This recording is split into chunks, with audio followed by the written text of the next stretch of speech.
के लिए लेकर के आया हूं तीसरा टेंस। इस टेंस का नाम है प्रेजेंट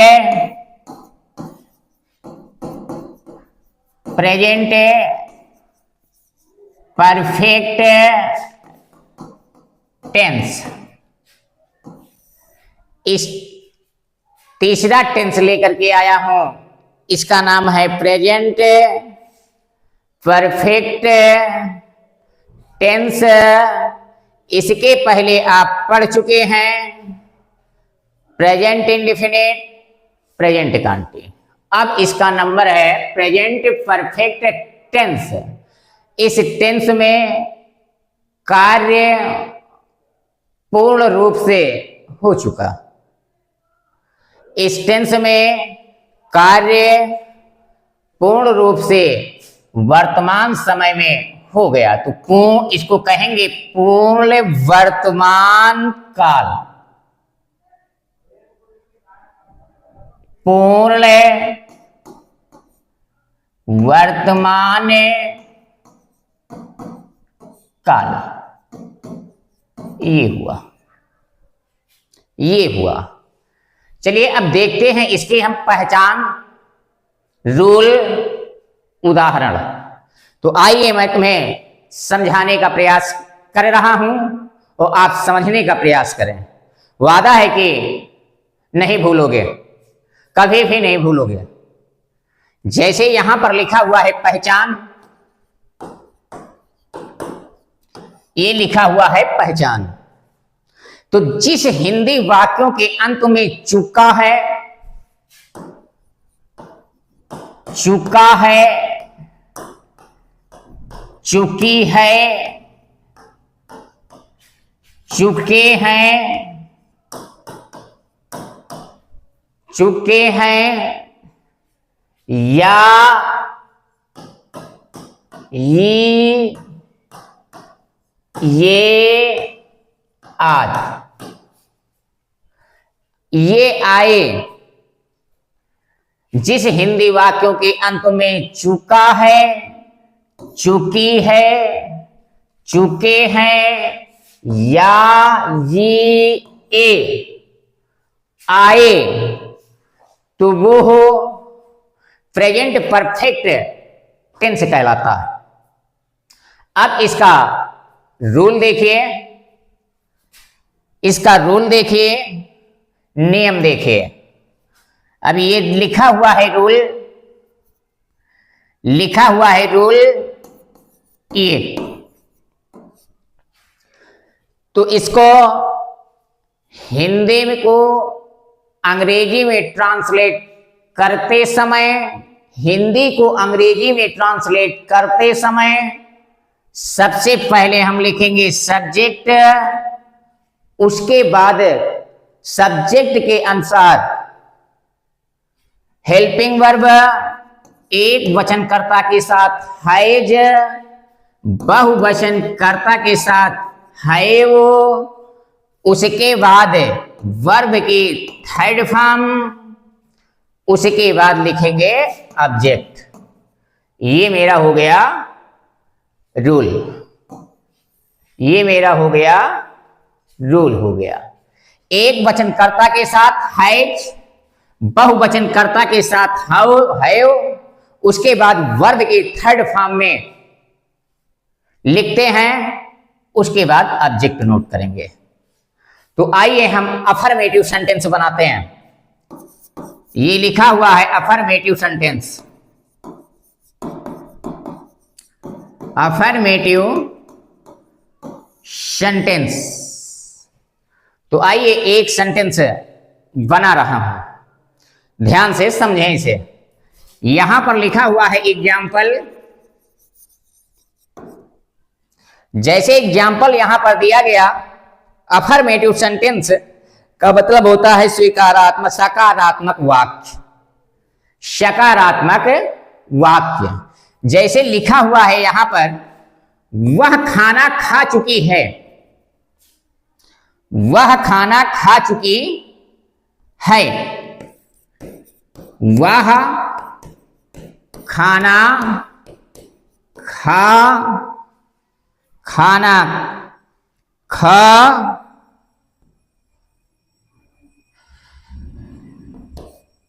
इधर नहीं मजा आएगी भाई लिखने में, इधर नहीं आएगा ठीक से, इसको इधर समझ लो, उदाहरण भी रहता।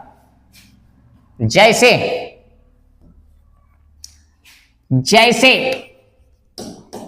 ये लिखा हुआ, जैसे लिखा हुआ है वह खाना खा चुकी है, वह खाना खा चुकी है, ये लिखा हुआ।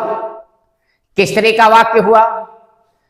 अफर्मेटिव सेंटेंस, सकारात्मक वाक्य। यहां पर तो आइए सबसे पहले इसमें हम देखते हैं सब्जेक्ट क्या है। सब्जेक्ट मेरा क्या है? वाह। वर्ब मेरा क्या है? खा, ये वर्ब हो गया। उसके बाद ऑब्जेक्ट मेरा क्या है? खाना, ये मेरा ऑब्जेक्ट हो गया। तो सबसे पहले हिंदी को अंग्रेजी में अनुवाद करते समय सबसे पहले हम लिखेंगे सब्जेक्ट। सब्जेक्ट मेरा क्या है? वह, वह एक वचन है, करता है, और ये वाक्य एक वचन करता है। चुकी है स्त्रीलिंग है, स्त्रीलिंग है। वह चुके, वह खा चुके है, स्त्रीलिंग है, एक वचन करता वह है। तो अब यहां पर वह की अंग्रेजी हम क्या लिखेंगे? सी। क्यों सी लिखेंगे? क्योंकि यहां पर चुकी है स्त्रीलिंग है, तो इसलिए स्त्रीलिंग के लिए वह की अंग्रेजी हम क्या लिखते हैं? सी। एक वचन करता है, एक वचन कर्ता के साथ हम क्या नोट करेंगे? हैज। हैज के बाद हम क्या नोट करेंगे? वर्ब की थर्ड फॉर्म। वर्ब मेरा क्या है? खाया, तो हम क्या लिखेंगे? ईट। ये फर्स्ट फॉर्म है। लगना कौन सा फॉर्म है? थर्ड फॉर्म है। तो ईट का क्या हो जाएगा? ईटन। क्या खा रही है? खाना खा रही है, तो क्या हो जाएगा? The food, the food. सबसे पहले मैं अगर पूछता है कोई कि फॉर्म कितने होते हैं, तो फॉर्म कितने होते हैं? 3। आईएनजी को लेकर के कितने हो जाएंगे? 4। अब यहां पर ये जैसे लिखा हुआ है एटेन, यहां पर क्या लिखा हुआ है? डू का सेकेंड फॉर्म क्या होगा? डेड। थर्ड फॉर्म क्या हो जाएगा? डन। थर्ड फॉर्म क्या हो जाएगा? डन। ये क्या लिखा हुआ है? राइट, इन्हीं को फॉर्म कहते हैं। फिर यहीं पर क्या हो जाएगा? सेकेंड फॉर्म क्या हो जाएगा? रॉट। उसके बाद ये थर्ड फॉर्म मेरा क्या हो जाएगा? राइटन। ये हो गया। अब यहां पर राइटन लिखा हुआ, तो उसी तरह से यहां पर सी हैज ईटन द क्या हो जाएगा? मेरा फूड हो जाएगा। क्या हो जाएगा? मेरा फूड हो जाएगा। उसके बाद दूसरा उदाहरण देखिए आप। उसके बाद दूसरा उदाहरण देखिए। ये तो पहला हो गया। अब पहले के बाद कौन सा तुम्हें देखना है? दूसरा। जैसे यहां पर एक कह रहा है कि वह या वे पुस्तक पढ़ रहे होंगे। वे पुस्तक पढ़ चुके, वे पुस्तक पढ़ चुके हैं। तो यहां पर वे क्या है? मेरा बहुवचन करता है। वे मेरा सब्जेक्ट मेरा क्या है? बहुवचन करता। तो यहां पर इसकी अंग्रेजी हम क्या लिखेंगे? दे। क्या लिखेंगे? दे। और दे के बाद बहुवचन करता है, इसके साथ हम हैव लिखेंगे। बहुवचन के साथ हैव लिखते हैं। यहां पर और समझ लीजिए थोड़ा सा। ही के साथ, से के साथ, ही के साथ, से के साथ। अब इनके साथ किसका प्रयोग करेंगे? हैज का। यहां पर दे के साथ, वे के साथ, यू के साथ, दे के साथ। ये बहुवचन करता है, ये बहुवचन करता है। इनके साथ हम किसका प्रयोग करेंगे? हैव का। हैव का। ये सिंगुलर है और ये मेरे क्या है? प्लूरल है। इनके साथ हैव का प्रयोग और इसके साथ हैज का प्रयोग एक वचनकर्ता के साथ, हैज का प्रयोग बहुवचनकर्ता के साथ, हैव का प्रयोग। ऐसे ऐसे हम करेंगे तो यहां पर दे मेरा क्या है, प्लूरल है, बहुवचन है, तो यहां पर हम लिखेंगे क्या, हैव। यहां पर क्या लिखेंगे, हैव। इसके बाद लिखेंगे क्या, कार्य क्या है, पढ़ना, पढ़ना, तो ये रेड का सेकेंड फॉर्म क्या हो जाएगा, रेड। स्पेलिंग वही रहेगी, रेड पढ़ा जाएगा। अब यहां पर ये क्या लिखा हुआ, ऑब्जेक्ट मेरा पुस्तक, तो क्या हो जाएगा, book. Read the book, read the क्या हो गया मेरा, बुक। ये पूर्ण विराम लगा दिया, ये क्या लगा दिया मैंने, पूर्ण विराम लगा दिया।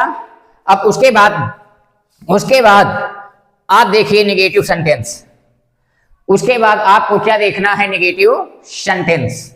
ये लिखा हुआ यहां पर नेगेटिव सेंटेंस, नेगेटिव, ये लिखा हुआ है सेंटेंस। नेगेटिव सेंटेंस का रूल देखें। नेगेटिव सेंटेंस का रूल क्या होता है, सेम अफर्मेटिव की ही तरह है, लेकिन इसमें हेल्पिंग वर्ब के बाद नॉट लग जाएगा। तो यहां पर क्या लिखा हुआ है, सब्जेक्ट एक वचनकर्ता के साथ हैज, बहुवचनकर्ता के साथ हैव, वर्ब की थर्ड फॉर्म, लेकिन हेल्पिंग वर्ब के बाद हम क्या लिखेंगे, नॉट।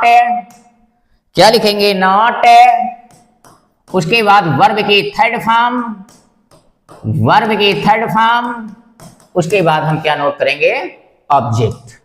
ये मेरा क्या हुआ, नियम हो गया। नेगेटिव टेंस का ये मेरा क्या हो गया, नियम हो गया।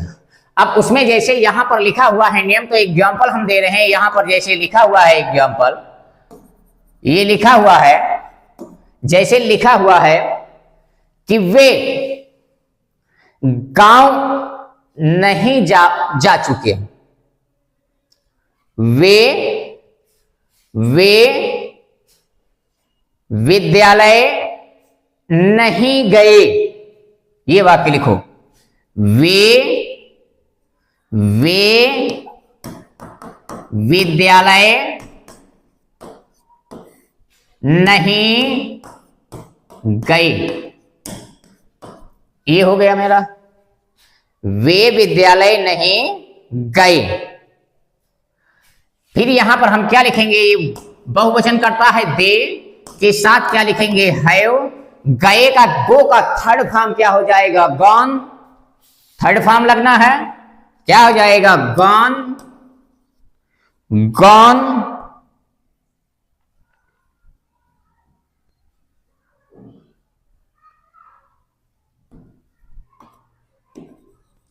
गॉन टू, कहां पर, विद्यालय। ऑब्जेक्ट है मेरा, तो दे हैव, गलत है भाई, निगेटिव सेंटेंस है, निगेटिव सेंटेंस है, नॉट लगेगा। क्या लगेगा, नॉट। अब लिखेंगे वर्ब, यहां पर क्या हो जाएगा, गॉन। क्या हो जाएगा, गॉन। गो का थर्ड फॉर्म क्या हो जाएगा, gone to market. Gone to क्या हो जाएगा, मार्केट। टू द, ये हुआ, they have not gone to the market. ये मेरा इसका अनुवाद हुआ। दूसरा नंबर देख लीजिए, दूसरा नंबर देख लीजिए। यहां पर जैसे कह रहा है, दूसरा नंबर जैसे लिखा हुआ है, कोई वाक्य चुन लो। जैसे तुम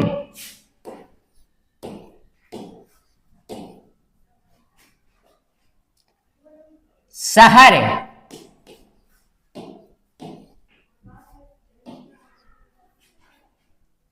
नहीं गए, तुम शहर नहीं गए। दूसरा वाक्य लिखो,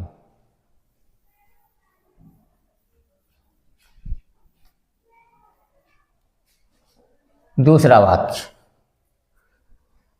ये वाक्य थोड़ा बढ़ा के लिखो, वह अपना कार्य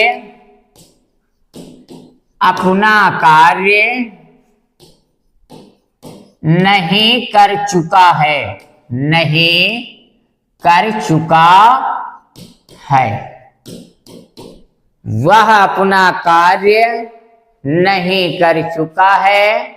सब्जेक्ट मेरा यहां पर क्या है, वह।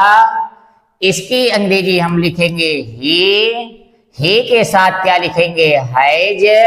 निगेटिव सेंटेंस है, निगेटिव सेंटेंस है तो हैज के बाद हम लिखेंगे नॉट, नॉट के बाद वर्ब करना लिखा हुआ तो क्या हो जाएगा मेरा, डू। थर्ड फॉर्म लगना है डन, डन। उसके बाद क्या लिखा हुआ है, ऑब्जेक्ट अपना कार्य। क्या लिखा हुआ है, अपना कार्य, अपना कार्य। तो इसकी अंग्रेजी, अपना की अंग्रेजी हम ही के साथ हिज लिखते हैं। अपना की अंग्रेजी ही के साथ हिज लिखते हैं और आई के साथ माई लिखते हैं। तो यहां पर हो जाएगा हिज, हो जाएगा हिज वर्क, हिज वर्क। एक उदाहरण और देख लीजिए, जैसे यहां पर लिखा हुआ है तीसरा नंबर, वह, वह या मैं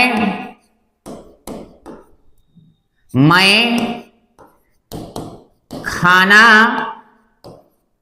नहीं, मैंने खाना नहीं खाया, मैंने खाना नहीं खाया, मैंने खाना नहीं खाया। तो यहां पर इसका हो जाएगा आई, आई बहुवचन करता है, हो जाएगा हैव नॉट। अब यहां पर ये क्या लिखा है, खाया, ईटेन, ईटेन। और क्या खाया, खाना, द फूड,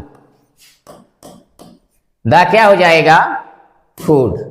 ये मेरा ट्रांसलेट हो गया, I have not eaten the food. उसके बाद इंट्रोगेटिव सेंटेंस देखो, इंट्रोगेटिव सेंटेंस, इंट्रोगेटिव सेंटेंस ये लिखा हुआ है इंट्रोगेटिव।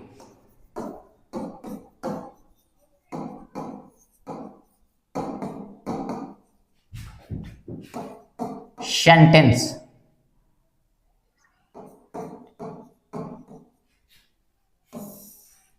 इसके मतलब होता है प्रश्नवाचक वाक्य, जो प्रश्न पूछे जाते हैं उस तरह के वाक्य हैं प्रश्नवाचक वाक्य। इसका रूल देखो, सबसे पहले हम क्या लिखेंगे, क्वेश्चन वर्ड। क्वेश्चन वर्ड शब्द है क्या, ये देख लीजिए। जैसे लिखा हुआ है व्हाई, वेयर, हु, व्हेन, ये सब क्या है, क्वेश्चन वर्ड है। व्हाट, ये क्वेश्चन वर्ड शब्द है। तो इसका नियम क्या होगा, क्वेश्चन वर्ड का रूल इसका क्या होगा, इसका रूल क्या होगा, सबसे पहले हम लिखेंगे क्वेश्चन वर्ड, उसके बाद हेल्पिंग वर्ब हैज, उसके बाद क्या लिखेंगे, हेल्पिंग वर्ब के बाद हैज, क्या लिखेंगे, हैज, हैज के बाद क्या लिखेंगे, हैव, उसके बाद सब्जेक्ट, उसके बाद वर्ब की थर्ड फॉर्म, उसके बाद हम लिखते हैं ऑब्जेक्ट। क्वेश्चन वर्ड सबसे पहले लिखेंगे, एक वचनकर्ता के साथ हैज लिखेंगे, आई, वी, दे, यू के साथ हम हैव लिखेंगे, उसके बाद सब्जेक्ट लिखेंगे, उसके बाद वर्ब की थर्ड फॉर्म, उसके बाद ऑब्जेक्ट लिखते हैं और उसके बाद क्वेश्चन मार्क लगा देते हैं। ये मेरा रूल हुआ, ये मेरा रूल हुआ। अब इसका एक एग्जाम्पल समझ लीजिए, एक एग्जाम्पल इसका समझ लीजिए। जैसे क्या वह, जैसे क्या, क्या वह,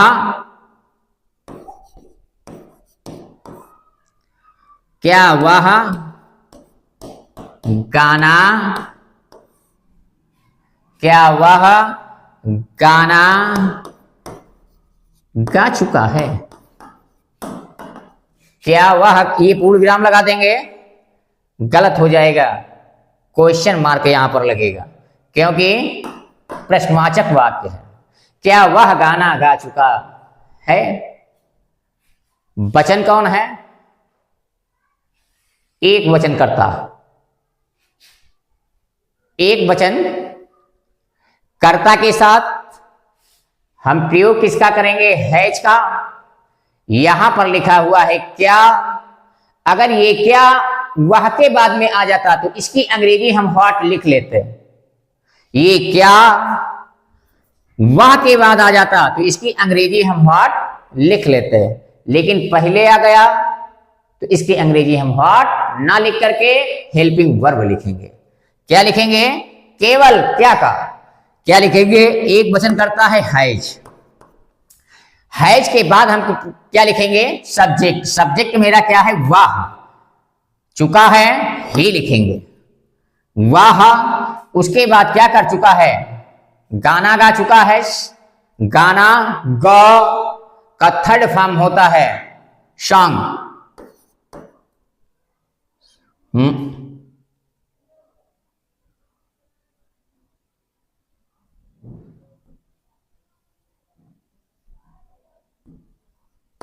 संग, he sung a song।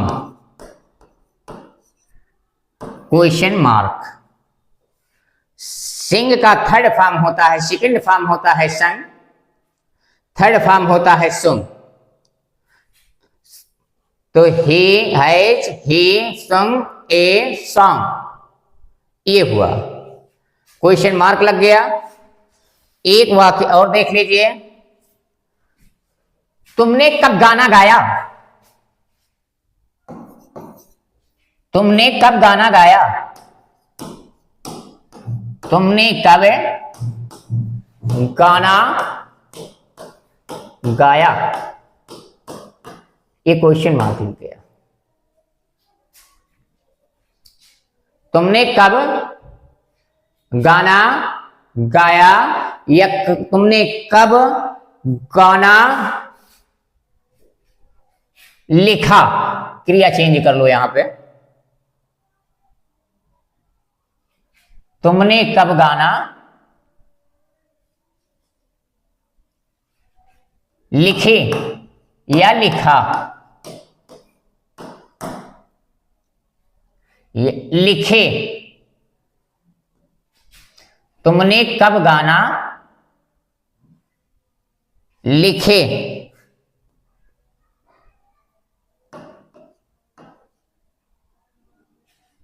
या लिखे?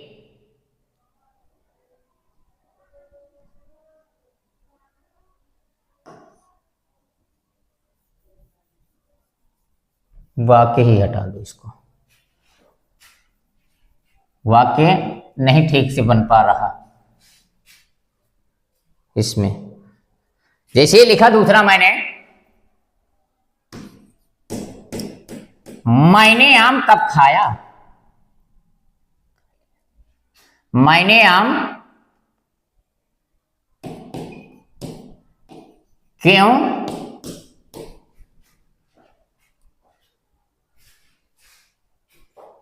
खाई? मैंने आम क्यों, तुमने आम क्यों, ये भी नहीं बन रहा ठीक से। वाक्य भी भाई ठीक से बनना चाहिए। वे किताब, तुमने किताब क्यों पढ़ी? तुमने किताब